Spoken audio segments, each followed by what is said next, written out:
Hi, I'm Aaron J. Marks of aaronjmarks.com and commercetheory.com. Welcome to my podcast, A Higher Level, where everything we think, see, and do happens on a higher level. For as long as I can remember, I felt like my mind has worked just a little differently than most others. For my entire life, I've been studying, observing, and contemplating this incomparably strange and wonderful phenomenon called human existence, and trying to figure out what it's all about. People say the way of thinking and theorizing that comes from this offers an unusually high and rich level of insight, clarity, freedom, inspiration, and effortless creativity. And that's ultimately what a higher level is all about. The insight to understand how life works, the clarity to see where to go next, the freedom to go there, the inspiration to find joy and wonder along the journey, and the creativity to honor your particular brand of human genius. In this podcast, I'm going to break down and describe the concepts that come from my theories so that you can see into the fabric of the life you're living with greater depth and precision, and use that understanding to improve your results in every way that's meaningful to you. It's the only life you get, and the only chance you have to make a difference here. If there's one thing I know, it's that all lives can improve, and that the human race is just one big collective results improving system. Ready to find your place here? Fabulous. Let's get into the topic for this episode of A Higher Level. I'll see you again afterward and talk more about what it looks like to work with me. Until then, let's dive in.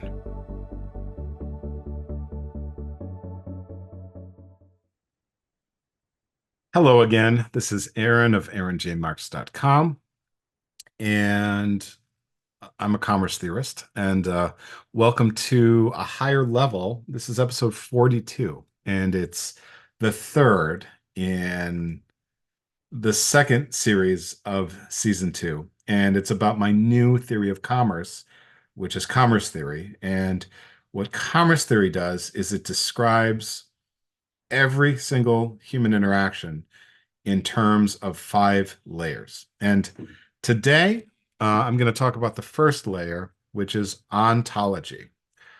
All right. Got to strap myself in for this one a little bit. This is a very metaphysical, philosophical layer.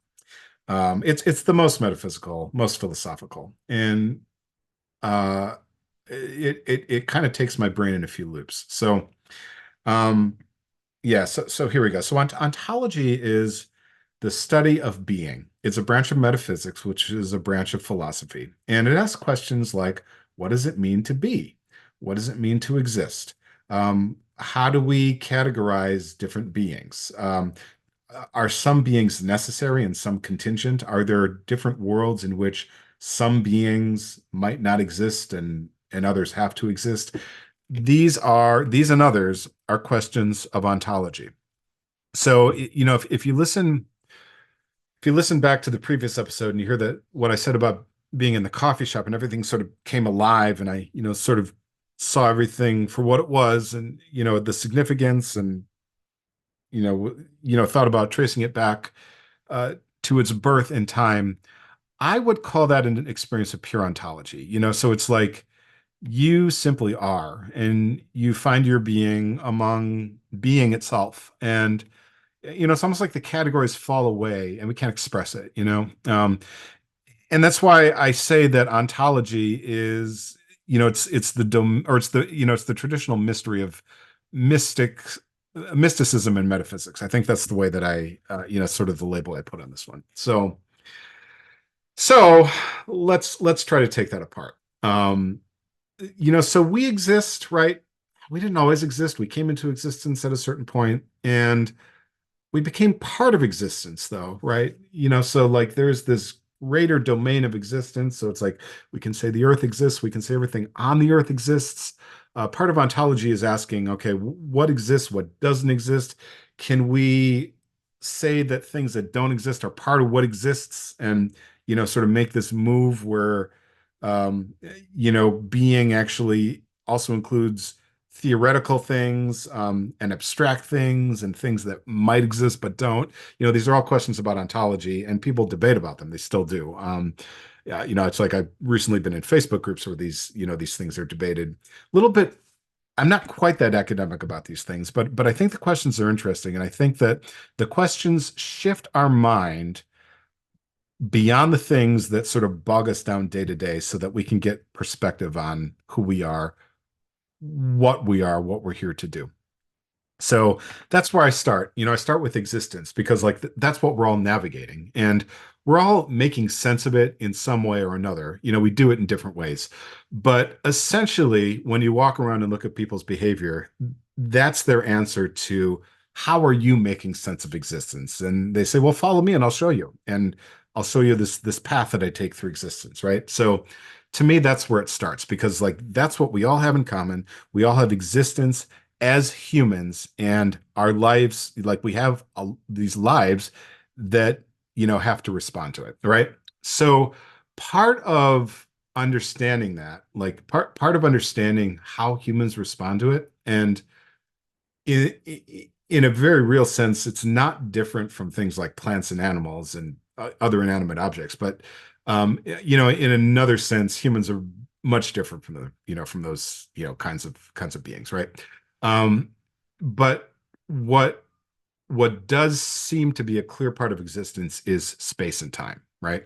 So we have space that we have to navigate, and we have time that keeps pushing us, like forward through our lives, right? And so we have to make one choice after another, and we're all doing that according to some kind of framework that we have, right? And I'm kind of getting a little bit ahead in the theory because then, we form social groups with people who have similar frameworks. That's essentially what sociology is, right? But there's a couple more things I have to say about ontology first, right? So if you think about existence and you do expand it to include things that do not exist or things that could exist, and to me, there are real examples of this, So it's like when I make the choice to sit down and record this afternoon, I'm excluding a different version of this timeline in which I go and do something else. Okay. Um, here's a way to nuance this. I am going to mow the lawn after I do this. There was another universe where I chose to mow the lawn first. Okay. That's a different Aaron who made that choice, right? That's not who I am. I'm the one who chose to sit down and record this podcast first. And the reason is so it's like, to speak through that choice, the Aaron who mowed the lawn first, he would have wanted to make sure that lawn got mowed, right? And sacrificed rec recording the podcast to do it. It's not that you can't do both, but you guarantee the one that you start with, right? That's what the structure of my afternoon, right?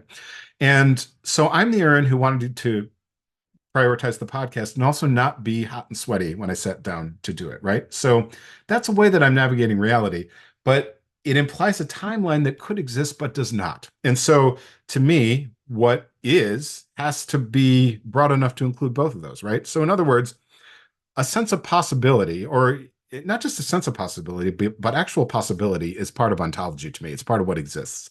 Here's another one, that I like to talk about. And if you read my first book, or I think there's podcast episodes about this, I have this idea of copulatory happenstance, which essentially is that we all won this just incredible lottery when we were conceived, because the genetic the possible genetic combinations between any one man and one woman, okay? Just one man, one woman, like that's all we're talking about here, to say nothing of all the possible combinations that could exist between any man and any woman, right, throughout human history, which is a number that I don't even know how to like imagine. But just between one man and one woman, it's 64 trillion. So the odds are 1 in 64 trillion that you were conceived, and all those 63 trillion 999 billion 999 million 999 were not. They stayed theoretical humans. However, to me, they do have they do exist in a sense, because if you took that sperm that didn't make it, and you replaced it with the one that did, then that would be a real person that would have an actual genetic code, right? We know, because of the laws of science and nature, right, that would be a person, right? That would be a person with personhood, just like you have personhood. So I guess to me, when I think about ontology, it has to be broad enough to account for all that. And what that ends up doing is, prompting you to make moves that philosophers like Plotinus, who lived just past the turn of the millennium, a couple hundred years, like 300, something like that. Um, who is like he founded the Neoplatonist school of philosophy, which is very very influential to Christianity and Islam, especially Judaism as well. Um, but he made moves like this. Hegel was lived like 1500 years later in Germany, and was one of the most significant German idealists.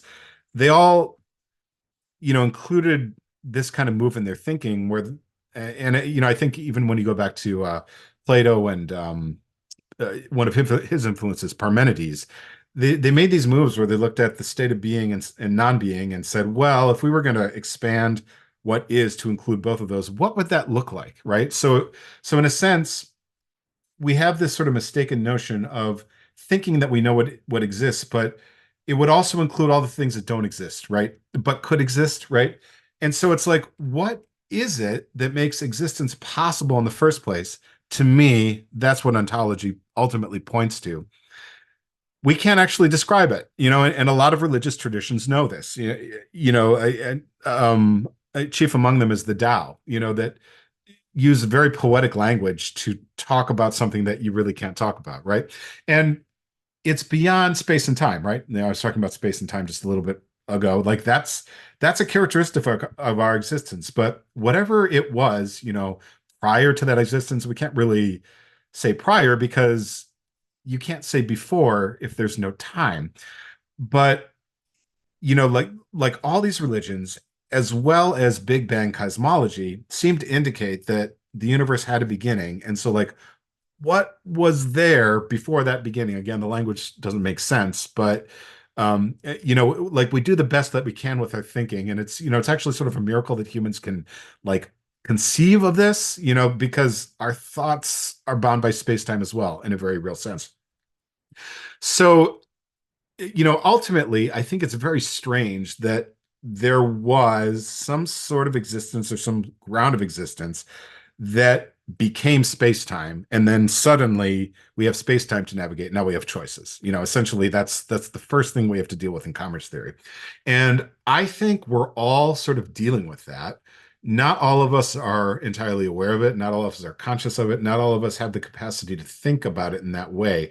But I think that that is sort of the central tension, the central mystery that is driving us and giving us a lot of the anxiety and you know despair would be a strong way to say it, but the uncertainty maybe um, of how to navigate our lives, right? It's like we do have this condition of existing in space-time, and either a benevolent, all-knowing, all-wise creator said space-time is the best thing to create, right? Because if you think about it, we have this default of thinking about, I guess, God, right, as spaceless and timeless, but it's like we only say that because we know space and time. So it's like if God is spaceless and timeless, space and time is not inevitable. It's like, creation could have proceeded in many, many other directions. And we're really bound by the thinking here and then and the language that we have, right?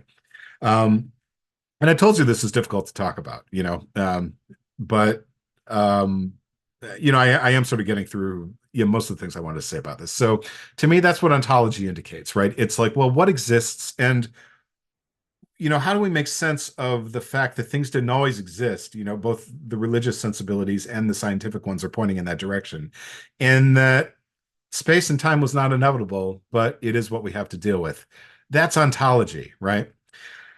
So the upshot of this is that I think what we're craving, I think the discomfort of life is that we're in space and time, and we, in many ways, would prefer not to be. And maybe like that is the secret. Like, oh, ultimately we prefer not to be. It's like when we have notions of heaven and nirvana, right?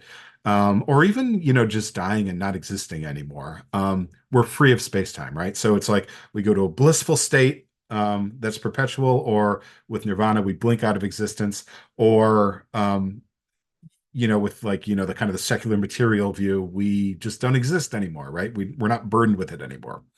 Um, so, essentially, the lesson of ontology is that in the beginning, something that didn't exist became existence. It's like it saw fit to either, be existent, or it wasn't happy alone, right? And to me, that's the sort of the absurdity of the creator God of the Judeo-Christian traditions, is that God is complete and yet God creates. And so therefore, God could not have been complete, right? But either way, you have some unity that fractures and creates existence, and we're navigating that fracture. And there's a sense of us that craves that initial unity, and we want to get back to it. And we want this timeless, spaceless existence, but it's not available to us right now. So that's the lesson of ontology, right? So it's like we just want to be, but we are beings, and we're beings in space-time. And so we have these existential questions of what do we do with our space-time? And that's what brings us to the next question, which is theology, or the next study, theology. So that was ontology. I hope you followed that. This is always fun for me to talk through this. And it's taken me a while to get my thoughts in order where I can sit down and talk through this, and I'm not sure exactly how long that was. I sense ontology may end up being the longest one here, but yeah, so ontology is the first one. To summarize it, existence, we find ourselves in existence. There's space and time. Wasn't always, right? The Big Bang tells us this. A lot of the religious teachings tell us this. And apparently it wasn't content to stay that way, but we have a sense of what that's like, what it could be like, even though it's actually impossible for us to imagine, but we crave it. And instead we have existence that consigns us to choose, to make choices, to fill our space and time with things. And so we need a framework to do that. And that's what a theology is. So I will see you in the next episode, which will be the fourth of this series. And I'll tell you what I mean by theology. All right, this is Aaron of aaronjmarks.com. I'm a commerce theorist, and we're working our way through a series about my new theory of human commerce. All right, I'll see you next time. That was ontology. Next time it's theology. See you then.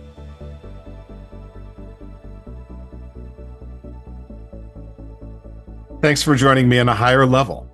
If I've done my job right, you're seeing, thinking, and acting differently, with more clarity, more decisiveness, more intention, more success. The current state of your life is just a set of results, and they can all be improved. Doesn't matter whether it concerns yourself, your family, your friends, your community, your workplace, your investments, your world. Behave differently, act differently, communicate differently, and your results will change, guaranteed. But how do you change your actions, behaviors, and communications? If you're unsure, give me a shout. I've helped dozens of motivated leaders and organizations like you and yours to improve their results by discerning exactly the right next step. It's something not everyone can do, and it happens to be my specialty. Sound like something you can use? Learn more about me on all my media channels, and reach out to start your own conversation and improve your life in every way. There's nothing like it. And you're worth it, because if you're not, then no one is. Thanks again for joining me on a higher level. I'll talk to you next time, and we'll continue to see, think, and act on a higher level. Until then.